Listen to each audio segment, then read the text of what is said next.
ازيكم يا حبايبي، عاملين ايه؟ كل سنه وانتم طيبين. بما اننا بقى داخلين على عيد الاضحى، فتعالوا نعمل الرقاق في البيت باسهل وانضف طريقه ممكن تعمليها، واي حاجه هتلاقيها في الفيديو. هو انا هشتغل النهارده بكيلو دقيق، وجايبين مخليه نص كيلو تاني لوحده عشان نفرد بيه الرقاق.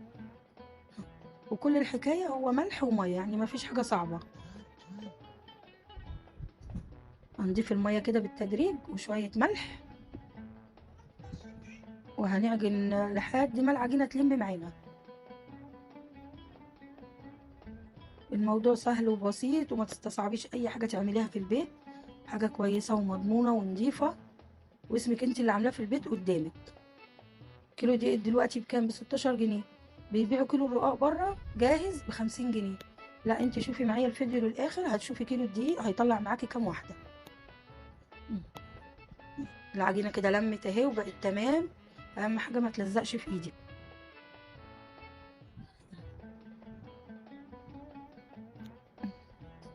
اتلمت كلها، ونسيبها بس تريح نص ساعه، مش اكتر من كده، عشان لما تيجي تفرديها تعرفي تفرديها حلو. وما تستصعبيش حاجه، جربي حتى لو انت اول مره تعمليه، جربي اعملي نص كيلو. دلوقتي هنقطعها بقى كور صغيره.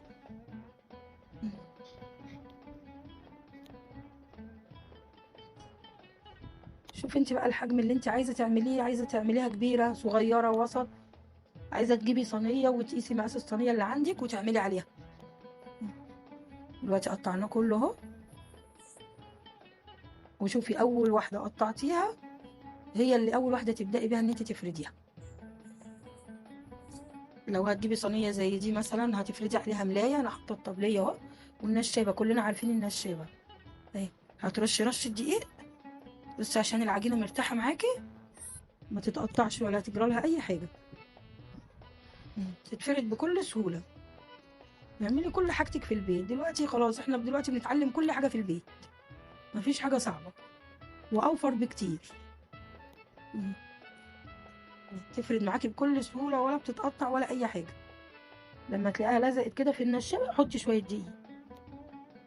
طريقه سهله وبسيطه جدا، وانت اصلا هتحبي ان انت تعمليه في البيت، واوفر لك بكتير، ولا محتاج فرن ولا اي حاجه.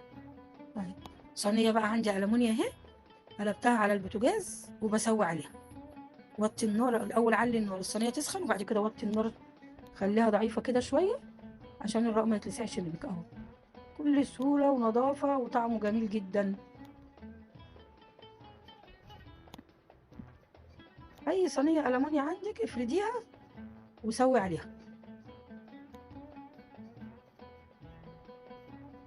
وقلبيها باستمرار عشان ما تتلسعش منك. واللي تسويها تجيبي ملايه نظيفه تكون بتاعه المخبوزات وكده، تكوني ما بتستعمليهاش ولا بتفرشيها. خليها للحاجات دي.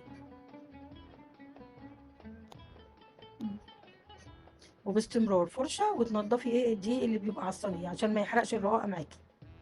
بصي ادي النتيجه اهي. كيلو الدقيق ده ونص الرش عمل معايا 28 رقاق، وحاجه مضمونه ونضيفه جدا. والموضوع سهل وبسيط ومن غير اي تعب.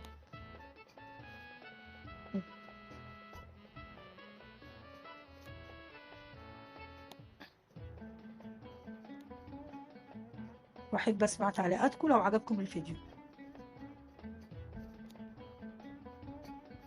ودي قناتي انا من مطبخ ام رضوى.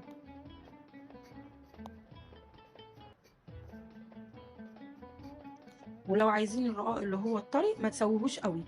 لو هتحتفظي بيه في الفريزر يا دوب هي تقليبه على الصينيه، وتشيليه على طول زي ما هو. ما تسويهوش قوي ولا تخليه ينشف.